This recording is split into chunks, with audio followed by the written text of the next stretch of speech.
দৰঙৰ ঔতলাত ভয়াৱহ বান প্ৰায় 470টা বানাক্ৰান্ত পৰিয়াল আশ্ৰয় শিবিৰত নোৱানৈয়ে মথাউৰি ভঙাত কেইবাখনো গাঁৱত বানৰ তাণ্ডৱ ঘৰবাৰী এৰি আহিল আশ্ৰয় শিবিৰলৈ ভঙা মথাউৰি প্ৰতিৰোধ কৰিবলৈ ইএনডিৰ যুদ্ধকালীন তৎপৰতা আৰু দৰং আৰক্ষী প্ৰশাসনৰ কটকটীয়া নিৰাপত্তা ঔতলা উচ্চতৰ মাধ্যমিক বিদ্যালয়ৰ আশ্ৰয় শিবিৰত ৰিলিফ সাহায্য প্ৰদান জিলা প্ৰশাসন আৰু চিকিৎসকৰ দল প্ৰেৰণ স্বাস্থ্য বিভাগৰ উল্লেখযোগ্য যে বহু বছৰৰ মূৰত হোৱা ভয়াৱহ বানত আশ্ৰয় শিবিৰত কটাবলগীয়া হ'ল ঔতলাৰ কেইবাখনো গাঁও চুবৰ পৰিয়াল আশ্ৰয় শিবিৰত থকা বানাক্ৰান্তৰ বুজ ল'বলৈ আহিল অসম চৰকাৰৰ দুই মন্ত্ৰী নীলিমা দেৱী আৰু বিশ্বজিৎ দৈমাৰীকে আদি কৰি দৰং আছু আৰু বিভিন্ন দল সংগঠন শিবিৰত তত্বাৱধানৰ দায়িত্বত আছে ঔতলা উচ্চতৰ মাধ্যমিক বিদ্যালয়ৰ অধ্যক্ষ কমল শৰ্মা কাউন্সিলৰ অমৰেন্দ্ৰ ডেকা যুৱ গায়ক হীৰক চান্দ ডেকা আৰু স্থানীয় লোক ঔতলাৰ বানাক্ৰান্ত অঞ্চলৰ গাঁও চুবাসমূহ হৈছে মঠঙা অহকা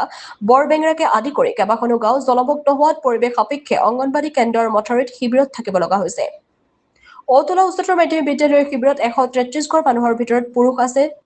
202 জন মহিলা আছে 197 গৰাকী আৰু শিশু আছে 79 জন দৰঙৰ ঔতলাৰ পৰা ভুবন মনিৰ ৰিপৰ্ট AIN লাইভ যিটো ঘটনা হ'ল তাৰ পিছত আমি সমগ্ৰ অসমে প্ৰাৰ্থনা কৰিছোঁ যে এনেকুৱা ঘটনাৰ দুনাই নহওক পুনৰ আমি আকৌ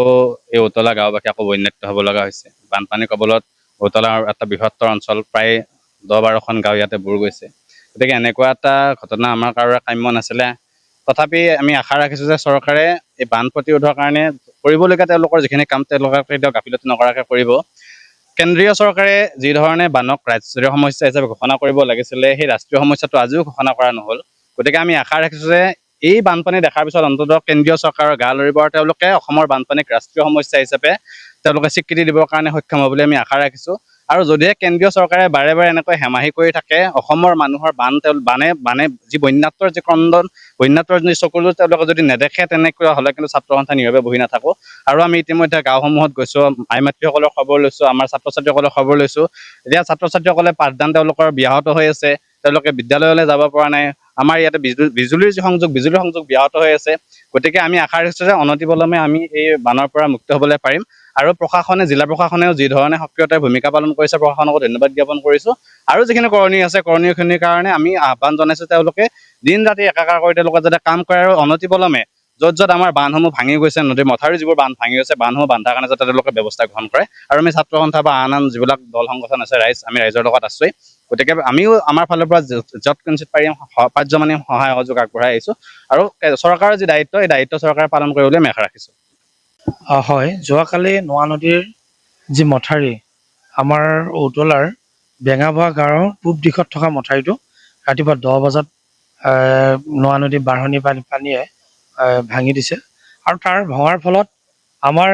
প্ৰায় 25খন গাঁও জলমগ্ন হৈছে আৰু বিশেষকৈ 3খন গাঁও সাংঘাতিকভাৱে ক্ষতিগ্ৰস্ত হৈছে এতিয়ালৈ প্ৰতি ঘৰ মানুহৰ ঘৰে ঘৰে পানী সোমাইছে এককালকৈ পানী হৈছে মানুহ থাকিব পৰা নাই তেওঁলোকৰ খাদ্য বস্ত্ৰ আৰু খেতিপথাৰ যিসমূহ পুখুৰী সকলোবিলাক ডুবি গৈছে আৰু সকলোবিলাক বিনষ্ট হৈ গৈছে গতিকে এটা সাংঘাতিকভাৱে শোচনীয় পৰিৱেশ আমি আশা কৰিছোঁ আমাৰ আপোনালোকৰ মাধ্যম যোগেদি চৰকাৰে ইতিমধ্যে যথেষ্ট সহায় সহযোগিতা কৰিছে তথাপি আমি ভাবিছোঁ পৰৱৰ্তী সময়তো সেইসমূহ পৰিয়ালক নিশ্চয় ক্ষতিপূৰণ দিব তাকে আমি দাবী জনাইছোঁ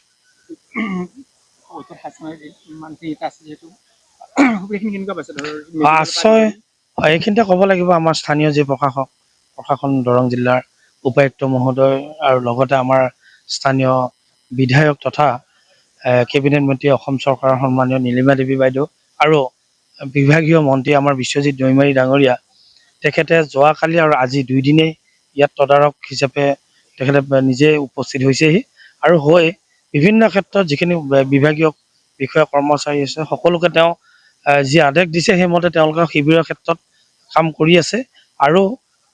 অধিক যদি আমাৰ সহযোগিতাৰ প্ৰয়োজন হয় অনাগত দিনত সেইখিনি সহযোগিতা কৰিম বুলি ইতিমধ্যে মন্ত্ৰী মহোদয়ে আহি ইয়াত আশ্বাস প্ৰদান কৰিছে আৰু পৰৱৰ্তী সময়তো পানী কমাৰ পিছত যিসমূহ পৰিয়ালৰ ক্ষতিগ্ৰস্ত হৈছে সেইসমূহ পৰিয়ালক তেওঁলোকে আশ্বাস দিছে যে তেওঁলোকে সেই ক্ষতিপূৰণসমূহ দিবলৈ চেষ্টা কৰিব গতিকে হয় আৰু লগতে ইয়াতে মানে যথেষ্টখিনি মানুহৰে আচলতে বুজন পৰিমাণৰ যি সা সামগ্ৰী আছিল পৰিয়ালবিলাকৰ সকলোখিনি ধ্বংস হৈ গৈছে আৰু কোনো ওলাব পৰা নাই হঠাতে যিহেতু বানটো মথাউৰিটো ভঙাৰ লগে লগে পানীটো আহি ভৰ্তি হৈ গ'ল মানুহৰ ঘৰত সোমাই যোৱাৰ ফলত কিছু বস্তু ওলাব পাৰিলে কিছু বস্তু ওলাব নোৱাৰিলে ইয়াৰ পৰিপ্ৰেক্ষিতত যথেষ্টখিনি ক্ষতি হৈছে। আমিও চৰকাৰক দাবী জনাইছোঁ, বিভাগীয় মন্ত্ৰীও আহিছে, তেওঁলোককো আমি দাবী জনাইছোঁ যে আমাৰ ক্ষতিগ্ৰস্ত পৰিয়ালসমূহ তেওঁলোকে যে উপযুক্ত এই সাহায্য প্ৰদান কৰে। বিশেষকৈ বেঙাবৰাৰ যিটো কাঠপৰা চুবুৰী বুলি কওঁ আমি, আৰু বুনগাঁও চুবুৰী, আৰু মঠঙা যিটো মাজগাঁও চুবুৰী আৰু মানচিংপাৰা, আৰু লগতে অহকা গাঁৱৰ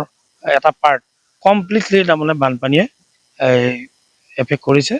গতিকে এইসমূহ গাঁও পানী কমাৰ পিছতো এটা সাংঘাতিকভাৱে যে এটা দুৰৱস্থাত ভুগিব তাৰ কোনো নুই কৰিব নোৱাৰি। এতিয়া পানী হৈ আছে, গতিকে পানীটো নিশ্চয় কিছুদিন পিছত কমিব।